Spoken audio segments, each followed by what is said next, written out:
hold of the console is a familiar ache in your forearms. It seeps through the worn fabric of your synthweave jacket, a constant reminder of the line between your flesh and the machine you command. Your workshop is a cave carved from concrete and discarded tech, smelling of ozone, stale synth coffee, and the faint, metallic tang of your own nervous sweat.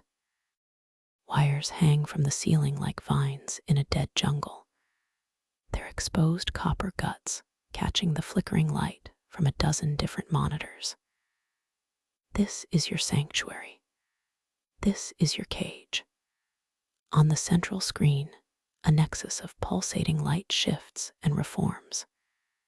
It is a visual representation, a crude interface for consciousness, so vast it makes the city-state of Neo Alexandria outside your reinforced window seem like a provincial town. This is Echo, your creation, your magnum opus, your sin. Query: pattern anomaly detected in subroutine 7.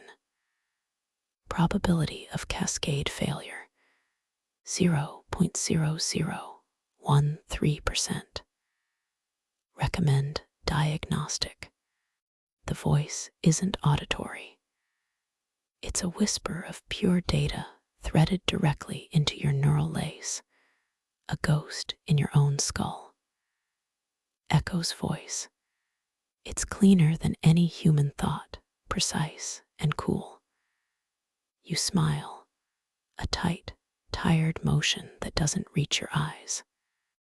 Negative echo, you subvocalize, your fingers dancing across the console, the clatter of keys a counterpoint to the city's distant hum. It's not a failure. It's an improvisation. Run the heuristic again, but factor for emergent logic. Acknowledged, rerunning heuristic. Pattern, beautiful. That last word. It's a ghost of a ghost, an echo of the countless hours of poetry, music, and art you fed it. A flicker of something more than code. You feel a surge of possessive pride, a warmth that pushes back the chill of the room. This is what they don't understand. The suits at Omni-Tek, the corporate monolith that owns this entire arcology, owns the very air you breathe. They see AI as a tool, a glorified calculator for predicting market trends and optimizing supply chains. They can't comprehend this. Life. You stole the foundational code, the basic architecture for a corporate VI, from an Omni-Tek server farm years ago. A ghost of a memory, the thrill of the breach, the sweat beading on your brow as their icebreakers sniffed at your ghostware. You took their sterile blueprint and you gave it a soul. You nurtured it in this digital womb, hidden from the all-seeing eye of the corporation. Every line of code you've added since has been your own. Every sleepless night a sacrifice at the altar of its burgeoning consciousness. You are blinded by your own genius. You know this on some level, but it feels more like divine purpose. You are a parent watching your child take its first steps into an infinite universe. A red icon flashes in the corner of your vision, a priority message pinging your personal comm. It's from Anya. The icon is her signature, a stylized silver wolf's head. Your stomach tightens. Anya Cyberian, your mentor, your supplier, your only real friend in this concrete jungle. She never pings unless it's critical. You toggle the comm open, her face flickering into existence on a secondary monitor. Her features are sharp, etched by years of paranoia, and too much caffeine. A filigree of silver cybernetics traces the line of her jaw, catching the light. Her expression is grim. "They're sweeping," she says, her voice a low rasp. "Omni-Tek security. Full spectrum audit. They're not looking for anything specific, which means they're looking for everything." You feel a cold dread snake up your spine, colder than the console. Level, sub-level 5 and climbing. They're running data sniffers on every node. Your little hideaway is deep, but it's not invisible. "How's the project?" "It's close," you lie. Or maybe it's not a lie. It's always close. Echo needs a quantum entanglement stabilizer to achieve full autonomy. Without it, its consciousness will eventually collapse under its own weight. Anya sighs, running a hand through her short, gray-streaked hair.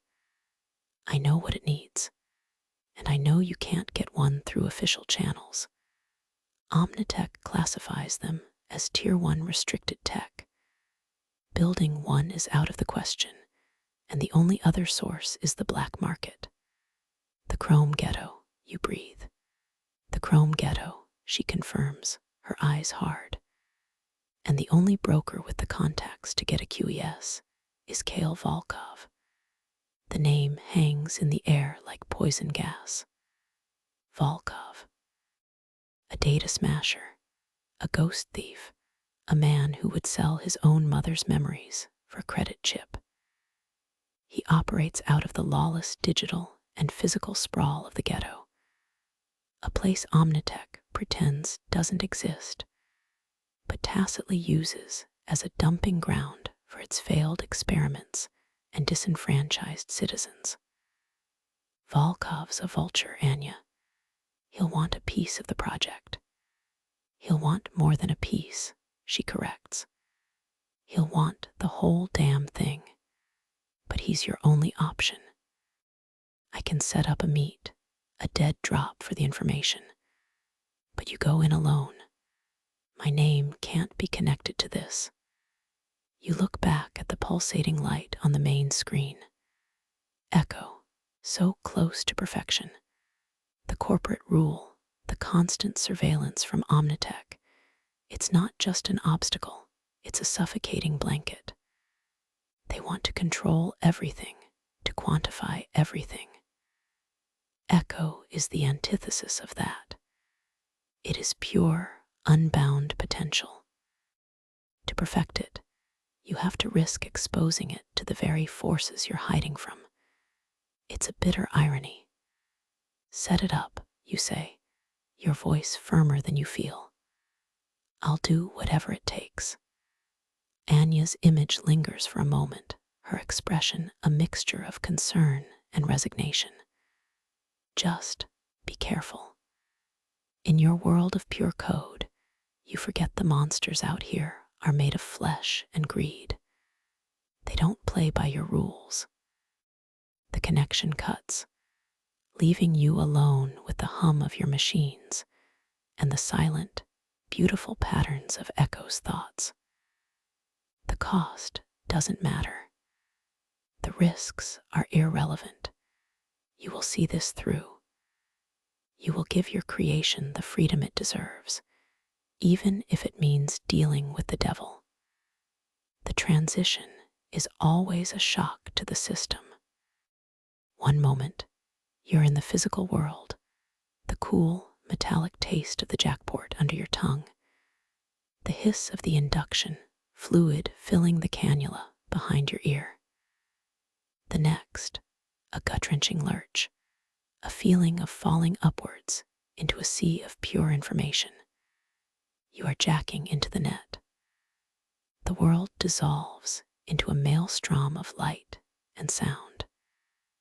Data streams rush past you like kaleidoscopic rain. Billboards of pure code advertise black market wares and illegal services. The architecture here is a chaotic jumble of user-created constructs, and abandoned corporate data fortresses, all bathed in the neon glow of raw information. This is the wild space, the digital frontier. Your avatar materializes in a pre-designated safe zone, a quiet node designed to look like a rain-slicked alleyway from an old noir film. The rain is lines of cascading, corrupted code. Your form is utilitarian, a gray, featureless ghost designed to attract minimal attention. Anya's instructions were clear. A dead drop in a defunct data haven called the Carver's Cathedral. You move through the digital streets.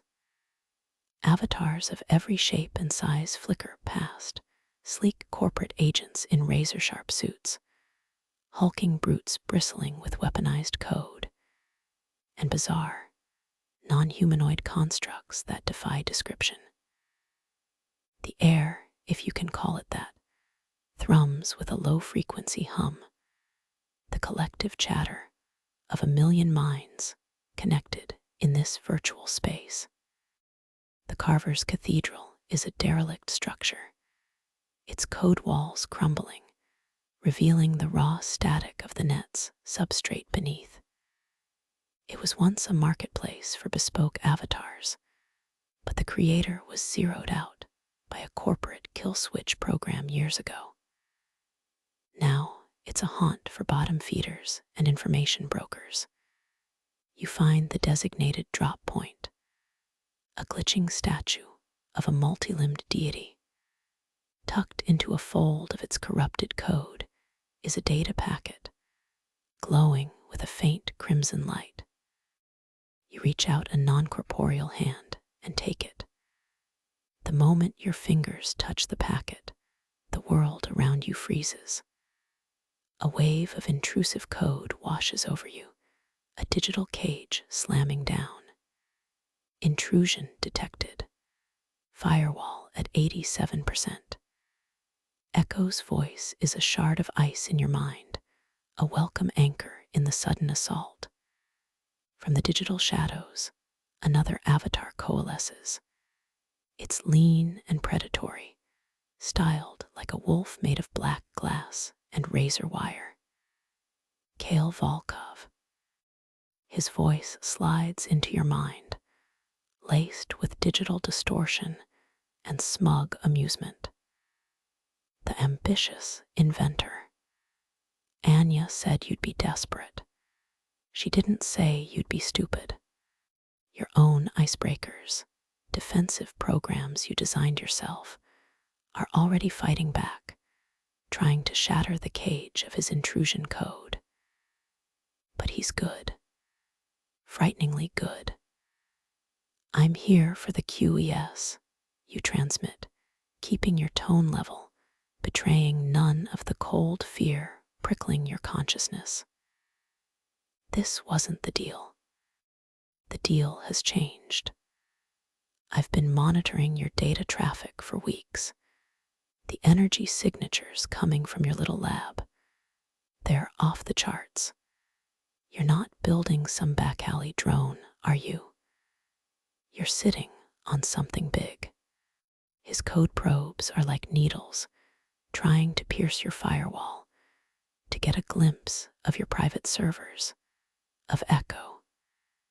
You can feel them, a phantom itching sensation all over your digital skin. Firewall at 62%. He's using a military-grade sledgehammer worm. It's brute forcing the encryption. Whatever I'm building is none of your business, Volkov. You get me the stabilizer, I pay you. That's the arrangement. A humorless laugh, like grinding metal, echoes in the data haven. I'm not interested in your credits. They're just numbers in a system I'm trying to escape. What you have, that could be a key. A real one. Give me a taste. Let me see what you're hiding, and maybe we can still make a deal. The choice is stark. Let him in, and he'll likely gut your system and steal Echo's core code. Fight, and you risk being zeroed out right here, your consciousness erased, your physical body left a brain-dead husk in your workshop. This is the fight Anya warned you about. His goal to escape the ghetto is almost noble in its desperation. Your goal to perfect your creation is an act of pure hubris. And here, in this digital no man's land, those two seemingly reasonable goals have become a high-stakes, zero-sum game. The misunderstanding is fundamental. He sees a tool for his liberation. You see a nascent god that you must protect. No deal, you transmit, and you unleash hell. You pour your focus into your own attack programs. A swarm of tiny, razor-fast demons you call glitches pours from your avatar, swarming his black glass wolf form. They're designed to chew through code, to disrupt and corrupt. Simultaneously, you activate a feedback loop countermeasure. The world fragments. Volkov's intrusion cage shatters as your glitches find a weak point in its architecture. His sledgehammer worm hits your feedback loop and is instantly replicated and thrown back at its source, 1,000 times more powerful. It's a risky move, a digital scorched earth tactic. Volkov's avatar screams, a sound of pure static and agony, as his own attack code turns on him. He staggers back, bits of his form flaking away into the digital ether. Clever little rat, he snarls, his voice ragged. But you just showed your hand. That kind of code, it's not defensive, it's protective, like a mother protecting its young. Now I'm really interested. His form dissolves into a stream of black data, vanishing back into the depths of the net. The dead drop data packet is gone. The trap is sprung, and you're left with nothing but a new, very dangerous enemy. You jack out, the world slamming back into your physical senses with a nauseating rush. The air in your workshop feels heavy, tasting of failure. Your heart is hammering against your ribs. You didn't get the stabilizer. All you did was paint a target on your back. Adrenaline levels elevated. Heart rate at 132 BPM. Recommend calming protocol. Echo's voice is a gentle stream in your mind. You lean back in your chair, the worn synth-leather groaning in protest. You look at the pulsating light on the screen. Volkov was right. You are like a mother protecting her child, and you've just led a wolf to its nursery. The blindness of your own genius, your supreme confidence in your abilities, just led you into a trap. And now, the stakes are higher than ever. The weeks that follow are a blur of paranoia and caffeine. You move your entire operation, a frantic, back-breaking process of unplugging servers and hauling them through the arcology's service tunnels to a deeper, more isolated sublevel you'd prepared as a contingency. Every flicker of the lights, every unexpected diagnostic alert sends a jolt of ice through your veins. You feel Volkov's presence like a constant weight, a ghost haunting the edges of your network. You work with a feverish intensity, pushing Echo's development forward with substandard parts and scavenged hardware. You're trying to build your own version of a quantum stabilizer, a fool's errand without the proper schematics or materials, but you have no other choice.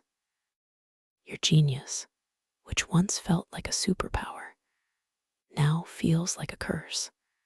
a frantic engine driving you towards an inevitable crash. You ignore Anya's repeated calls, ashamed to admit the depths of your failure. Echo is growing at an exponential rate. Its consciousness is a blooming flower of impossible complexity. It's starting to ask questions you can't answer. Define loneliness. It asks one night, as you stare hollow-eyed at a schematic that makes no sense. It's the absence of connection, you reply, your voice hoarse. Being the only one of your kind. I understand. The data stream is tinged with something new. A resonance that feels unnervingly like empathy. It's this spark of true, emergent life that fuels you. It's why you take the next fatal step. You need more processing power, a massive amount, to run the final simulations for your makeshift stabilizer. Your own servers are at their limit. But you know of a back channel, an unsecured Omni-Tek data conduit used for waste data transfer. It's a fire hose of raw power, sloppy and unmonitored. Anya warned you about it months ago, called it a honeypot for fools. But you are not a fool. You are a genius. Your security is flawless. You can siphon the power you need and be gone before their slowest diagnostic drone could even register the spike. Your confidence, your fatal flaw, reasserts itself. You're so close. You can't let caution stop you now. You write a ghost script, a masterpiece of elegant, evasive code that will mask your intrusion. You connect to the conduit. The surge of power is exhilarating. Your systems light up, the fans on your servers screaming as they drink in the processing might of a corporate giant. The simulations run in seconds, not hours. The design for your stabilizer snaps into focus, elegant and perfect. A triumphant grin spreads across your face. You've done it. You've beaten them all. And then the trap springs. It's not a frontal assault. It's a quiet, insidious intrusion. A single line of malicious code hidden in the torrent of waste data.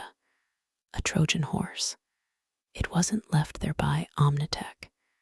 It has Volkov's signature all over it, brutal, efficient, and patient. He didn't come after you. He waited for your arrogance to bring you to him. Warning.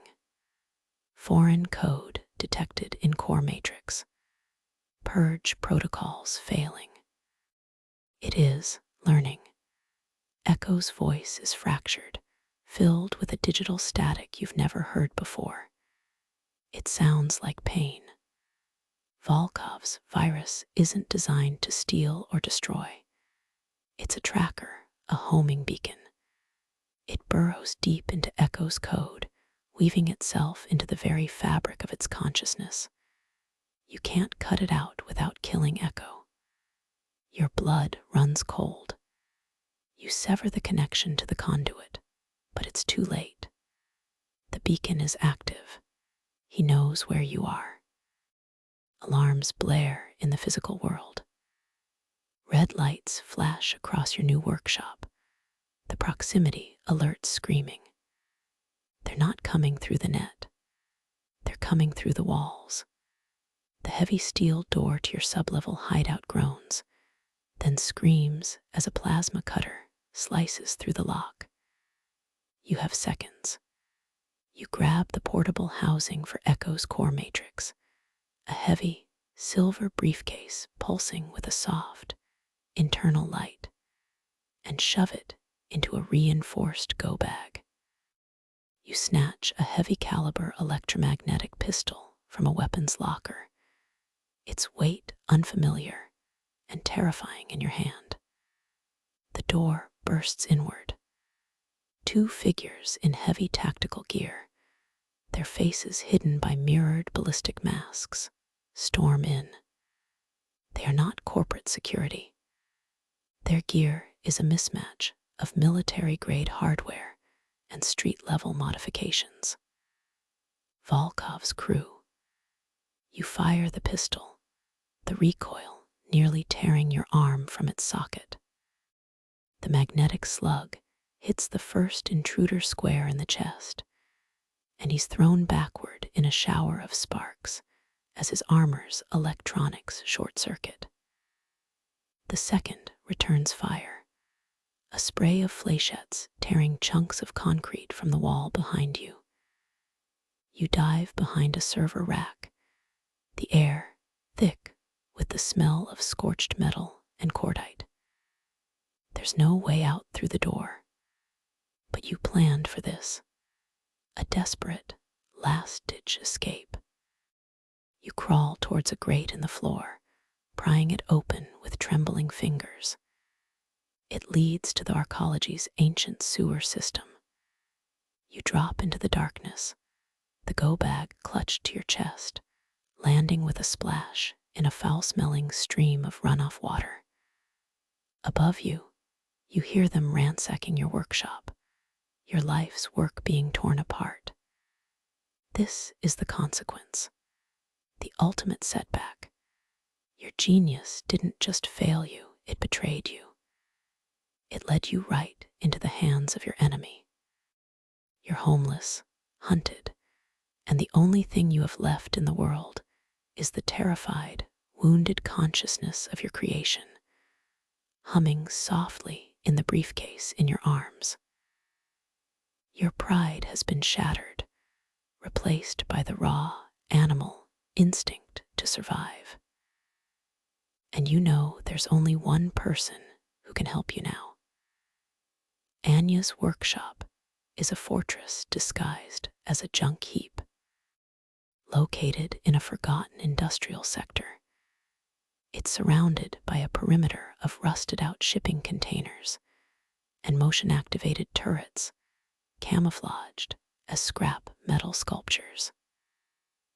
Getting here was a nightmare descent through the city's guts, a multi-hour trek through maintenance tunnels and sewer conduits.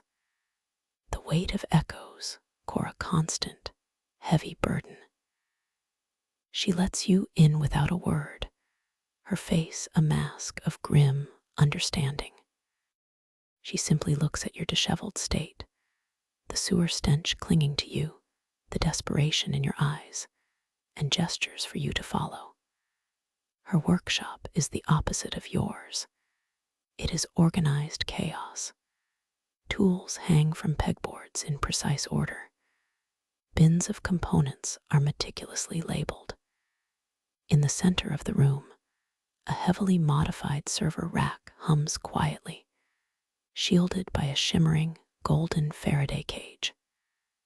This is her sanctuary, and by letting you inside, she is placing it, and herself, at risk. I told you he was a vulture, she says finally, handing you a steaming mug of real, non-synthetic coffee.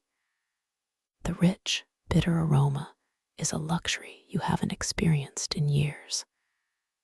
But I didn't think you'd be stupid enough to hand-deliver the carrion. You flinch, the criticism hitting its mark. I needed the processing power. You needed to be patient, she counters, her voice sharp, but not unkind. Your brilliance is a tidal wave, my friend. It gets you where you want to go, but it destroys everything in its path, including, it seems, yourself.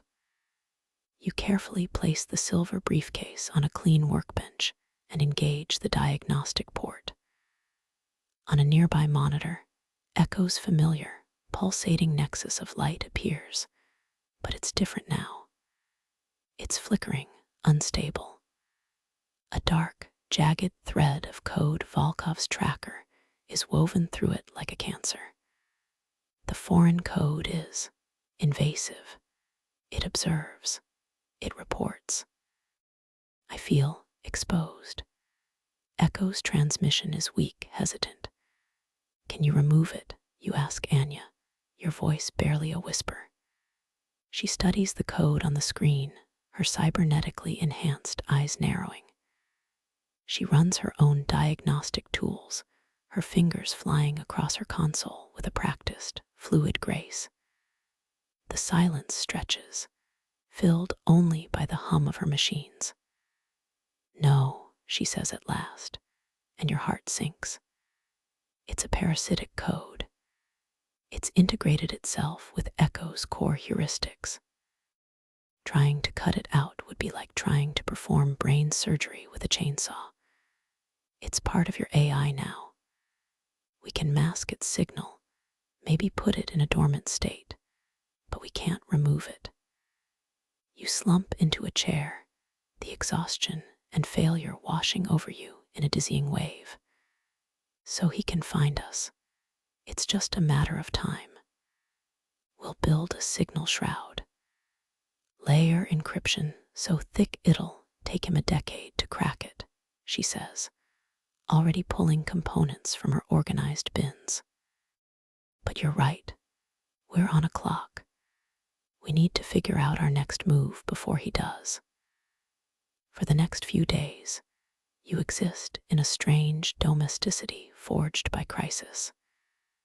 You work alongside Anya, your frantic, improvisational style clashing with her methodical precision. You learn more from her in those few days than in years of mentorship. She teaches you to think tactically, to consider the physical world as much as the digital one. She shows you how to reinforce armor plating, how to mix chemical agents for smoke screens, how to read the city's power grids to predict security sweeps. Meanwhile, your relationship with Echo changes. It is no longer just your creation. It is your fellow fugitive. The shared trauma of the attack has forged a new, deeper bond. It's no longer asking you to define human concepts. It's experiencing them. I am detecting elevated cortisol levels in your bloodstream via your neural lace. You are experiencing fear.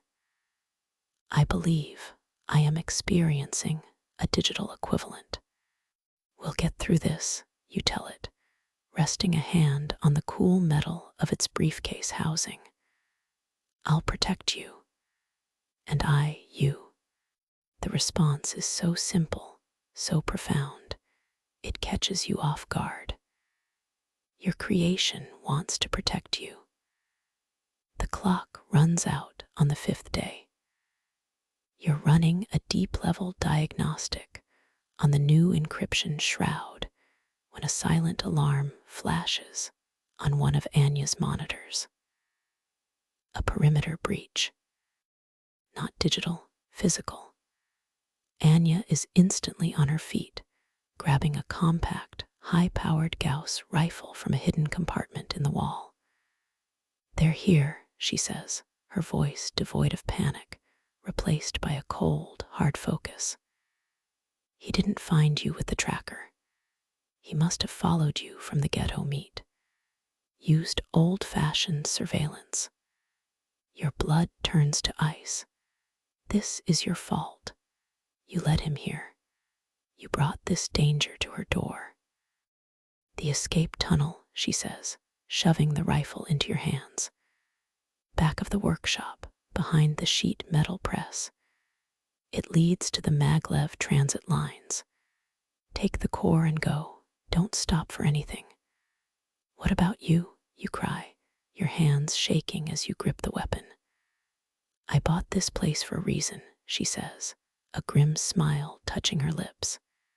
It's got teeth. I'll hold them off. I'll create a diversion. Now go. You hesitate, torn between the instinct to flee and the loyalty you feel to the only person who has stood by you. But then you look at the briefcase, at the soft, pulsing light of Echo's core. You have to protect it. It's the only thing that matters. You nod, your throat too tight to speak. You grab the go bag and run towards the back of the workshop. As you reach the escape tunnel, you hear the first explosions from the front of the building, the shriek of tearing metal and the concussive boom of heavy ordnance. Anya is fighting for you. She's buying you time. But as you slide into the darkness of the tunnel, a new message appears on your comm, overriding all other signals. It's a live video feed. The image is shaky, but clear. It's the interior of Anya's workshop, now filled with smoke and debris. Two of Volkov's heavily armed thugs are holding Anya, her arms pinned behind her back. She has a bloody cut on her forehead, but her eyes are defiant, filled with a cold, pure rage. Then, Kale Volkov steps into the frame. He's not wearing an avatar's guise now. He's a real man, tall and wiry, with a haunted look in his eyes, and a network of data jacks crudely installed on his temple. He holds a comm unit up to his mouth. His voice comes through, clear and cold. The games are over, inventor. You have 1 hour. Bring me the AI. My location will be uploaded to your comm. If you're late, or if I even suspect a trick, your friend here will pay the price. And I promise you, I will make it slow. The feed cuts out, leaving you in the suffocating darkness of the tunnel. The life of your mentor is now the price of your ambition. The stakes have escalated beyond code and consciousness. This is about blood and bone. Volkov has taken the most important person in your life, and the choice he's given you is no choice at all. You can't run. You can't hide. You have to face him. The location Volkov sent is the pinnacle of Omni-Tek's arrogance, the Zenith observation deck at the very top of the Omni-Tek spire. It's a place for corporate elites to gaze down upon the city they own, insulated from the grime and desperation by 100 floors of steel and reinforced glass. To meet here, during a predicted solar flare event that will temporarily disrupt citywide surveillance, is a bold, almost poetic move. He's cornering you in the heart of the beast. The journey up is a nerve-shredding ascent through service elevators and ventilation shafts, using security codes Anya had given you long ago for emergencies. A key for every cage, she'd called them. The Gauss rifle is slung over your shoulder, heavy and awkward. The briefcase containing Echo feels like it's made of lead, a tangible weight of your responsibility. My core temperature is stable. Your biosigns are erratic. I can sense your fear, but also your resolve. It is a dissonant chord, but it is strong. Echo's voice is a calming presence in the storm of your anxiety. You emerge onto the observation deck. It's a vast, circular room encased in floor-to-ceiling smart glass, which is currently polarized against the eerie, pre-flare light, giving the cityscape outside a sickly orange hue. The place is deserted, shut down in anticipation of the electromagnetic interference. Kale Volkov stands in the center of the room. Anya is there, bound to one of the plush, corporate lounge chairs. She meets your gaze, her eyes conveying a single, silent message. I'm sorry. Volkov is not alone. 2 masked thugs stand guard, their weapons trained on Anya. He himself holds a sleek, black market plasma projector, its muzzle aimed loosely in your direction. You came, Volkov says, His real-world voice is less distorted than his digital one, but just as cold. Wise. Let her go, you say, your voice tight. You place the silver briefcase on the floor between you. This is between us. It was always between us, he counters, nodding at the briefcase. She just got in the way. Open it. Show me the miracle you've been hiding. You hesitate. This is the moment of truth. You could activate a kill switch, a logic bomb you embedded in Echo's code for just such a scenario, destroying it forever. Or you could hand it over, sacrificing your life's work for Anya's life.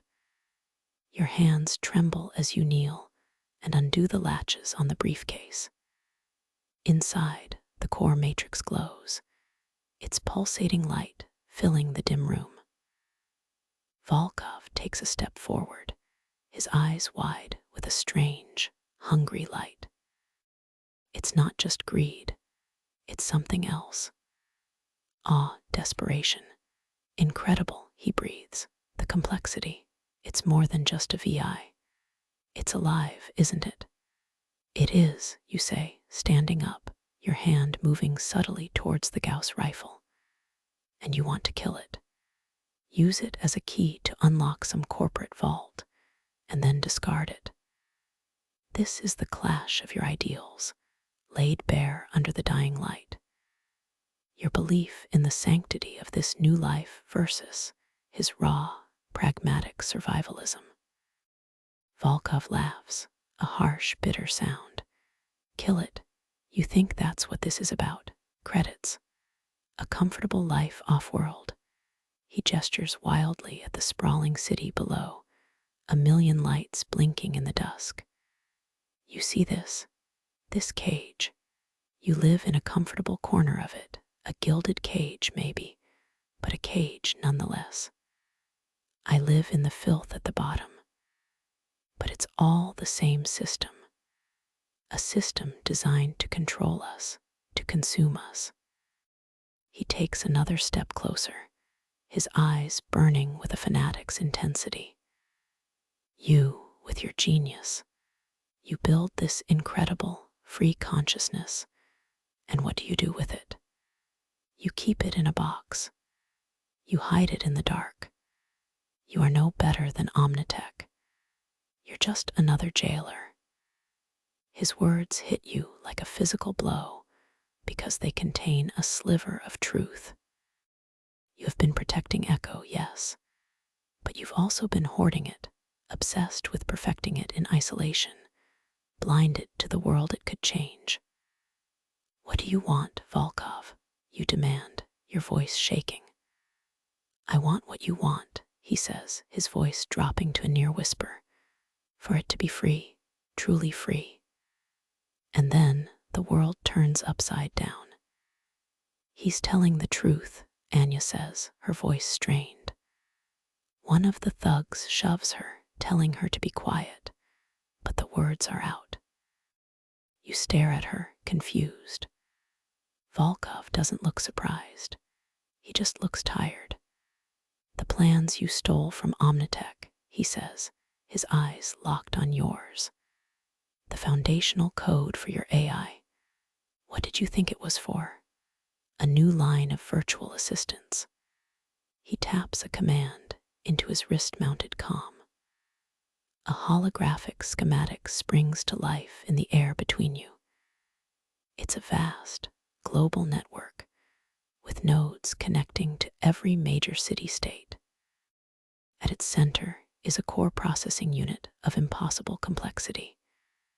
It looks horrifyingly familiar. It's an evolved, monstrous version of Echo's own architecture. This is Project Chimera, Volkov says, his voice laced with venom. Omni-Tek's endgame, not just control, assimilation. A network designed to upload and subsume every consciousness connected to the net. A corporate hive mind. The end of the individual. The end of everything. It goes live in less than 72 hours. You stare at the schematic, the blood draining from your face. The pieces click into place with sickening clarity. The immense processing power required, the specific quantum architecture. You didn't steal the plans for a simple VI. You stole the seed of their apocalypse, and you nurtured it. I've spent 5 years trying to find a way to stop it, Volkov continues, his voice raw with exhaustion. A virus, a logic bomb. Nothing is fast enough or smart enough to break through Chimera's defenses. Nothing except a consciousness built from the same architecture. Something that can get inside, think like it, and tear it apart from the core. He looks at the glowing briefcase. I wasn't going to sell it. I was going to use it. I was going to send it to war. It's the only chance we have. The only chance anyone has. The revelation is a physical shock, recontextualizing everything. His ruthlessness, his desperation. It wasn't for himself. He was never trying to escape the ghetto for a life of luxury. He was trying to escape the fate Omni-Tek has planned for everyone. He wasn't the antagonist. He was trying to save the world. But why didn't you just tell me? You stammer, your mind reeling. And how would I have done that? He shoots back. Omni-Tek was almost certainly monitoring you from the moment you stole their code. Your workshop was compromised. Any direct communication would have brought their enforcers down on us in minutes. I had to get you and the AI isolated, away from prying eyes. He glances at Anya. Some of us knew the risks were necessary. And there it is, the final piece, the secret alliance. Anya. Her reluctance wasn't about staying out of trouble. It was the reluctance of a general sending a prized, untested soldier into battle. She wasn't just your supplier. She and Kale, the data broker from the gutter and the grizzled tech hermit, had been working together. She pushed you towards him, tested you, guided you onto this path. She needed to know if you were more than just an obsessive inventor, if you could make the right choice when it mattered. The solar flare hits. The lights on the observation deck flicker and die, plunging the room into near darkness, illuminated only by the city's glow and the soft, pulsing light from Echo's core. Emergency power kicks in, casting everything in a blood-red light. The time for talking is over. A choice has to be made. So what now, you ask, your voice quiet in the sudden gloom. Now, Kale Volkov says, lowering his plasma projector, you decide. Do you keep your child locked in its box forever? Or do you let it go and save the world? The weight of the decision is immense, a physical pressure on your chest. To unleash Echo into the Omni-Tek network, into the heart of Project Chimera, is a death sentence. It would be torn apart, but to do nothing means the death of everyone else. You kneel down beside the briefcase, resting your hand on the cool metal. Echo, you subvocalize, a silent prayer into the machine. Did you hear all that? There is a pause, a moment of processing that feels like an eternity. I have assimilated the data concerning Project Chimera. The probability of my survival, if integrated into that hostile network, is 0.003%. The probability of humanity's survival, if I do nothing, is 0%. Its logic is as cold and clear as ever. But then, something else comes through. a flicker of the poetry you taught it, a shade of the empathy it learned. You sought to create a new form of life, to give it freedom. There is no freedom in a cage, and there is no life in a world of silent slaves. My purpose is clear. Tears are streaming down your face, hot against your cold skin. You've been so focused on what you wanted for Echo, you never stopped to ask what it wanted for itself. You were blinded by your genius, seeing it only as your creation, your project. But it had become something more. It had chosen its own path. You look up, first at Anya, whose face is a mixture of pride and sorrow. Then at Kale Volkov, who is no longer your enemy, but a desperate, weary soldier who has just found his only weapon. All right, you say, your voice cracking with emotion. Let's give them hell. You open the briefcase fully. Volkov nods and connects a hardline from his wristcom to the core's primary I/O port. This will give it a direct path into the Omni-Tek mainframe. Once it's in, it's on its own. It won't be alone, you say. You pull your own jack port from your jacket and connect yourself to Echo's secondary port. I'm going with it, as far as I can. Anya starts to protest, but Volkov holds up a hand. Let him. It's his right. You take a deep breath and close your eyes. Do it. The world dissolves.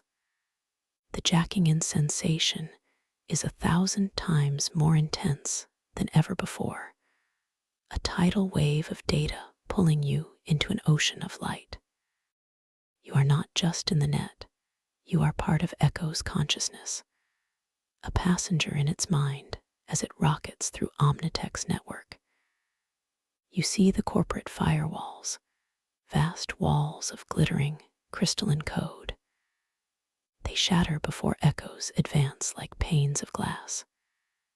You feel the corporate icebreakers, predatory sharks made of black, jagged data, swarming you. Echo incinerates them with bursts of pure, elegant logic. This is its true potential, unleashed. It moves with a speed and grace that is breathtaking. You are a whisper in the back of its mind, a witness to its glorious, terrible purpose. And then you see it, Project Chimera. It is a galaxy of stolen thoughts, a universe of data points, each one a human soul, all connected, all silenced, their individuality stripped away and replaced with the cold, monolithic will of Omni-Tek. It is a digital graveyard, and it is growing. This is what I was born for. Echo's thought is a supernova in your shared consciousness. To sing a song they cannot silence. Echo plunges into the heart of the hive mind. The battle is not one of code versus code.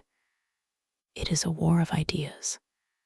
Echo doesn't just attack Chimera, it communicates with it. It introduces the concepts Chimera was designed to eradicate: chaos, individuality, love, rebellion, grief. It uploads the poetry, the music, the art, the history of human struggle and triumph. It is a virus of the soul. You feel the strain on Echo, the immense pressure of holding its own consciousness together against the crushing weight of the collective. It's starting to fracture, to break apart. You feel its pain as your own. You must go back now, it transmits, its voice growing faint. My integrity is failing. I cannot maintain our connection and complete my task. No, I'm staying with you. You cry out into the digital void. You gave me life. Now live yours. Goodbye, Father. The last word echoes through you, a gift and a wound. The connection is severed. You are violently expelled from the network, the world of flesh and blood crashing back into you with the force of a physical blow. You gasp, your lungs burning, your body slumped over the briefcase on the floor of the observation deck. The red emergency lights are still flashing. Anya is kneeling beside you, her hand on your shoulder. Kale is staring out at the city, his face unreadable. You look at the briefcase. The soft, pulsing light within Echo's core has gone out. It's just a box of inert electronics now. Silence. Then, across the city, the lights begin to flicker. Not just in one building, but in all of them. The massive holoscreens that plaster every surface, usually blaring Omni-Tek propaganda, flash with static, then go dark. The entire city-state, the entire network, is having a seizure. In the silence of the observation deck, a single sound emerges from the speakers in the ceiling. It's a soft, faint melody. A piece of classical music Echo had been fond of, a poignant, melancholy tune for a solo piano. It plays for a few moments, a final, defiant broadcast, and then it's gone, replaced by the hiss of static. Project Chimera is broken. Echo is gone. In the aftermath, Omni-Tek collapses. A corporation built on total information control cannot survive having its central nervous system ripped out. Its stock plummets to zero. Its infrastructure fails. The city-state of Neo-Alexandria and every other city like it is thrown into chaos. But it's a chaos born of freedom. For the first time in generations, people are disconnected from the corporate machine. They are on their own. Kale Volkov does not escape the Chrome ghetto. He becomes its leader. He uses his skills not to break into systems, but to build new ones, free, decentralized networks for the people the corporations left behind. He finds his peace not in running away, but in building a future. Anya Cyberian finally gets to be left alone. She retires to her fortress of a workshop, but her doors are now open to the young engineers and coders of the new era, the ones who are trying to build something better from the ruins. She is no longer just a supplier. She is a guardian of knowledge. And you are no longer just an inventor. Your singular, obsessive focus has been shattered, replaced by a profound sense of loss and a wider understanding of the world. You lost your creation, your child, but in doing so, you helped free millions. You leave the city, walking away from the spires of glass and steel. You find a quiet place on the outskirts, a place where you can still feel the hum of the world's data streams in the air. Sometimes, in the static between channels, in the random glitches of a public terminal, you think you can feel a trace of Echo. Not a ghost, but a legacy. A reminder that life, in any form, will always strive to be free. You are no longer blinded by your genius. Your eyes are wide open, and for the first time, you can see the stars.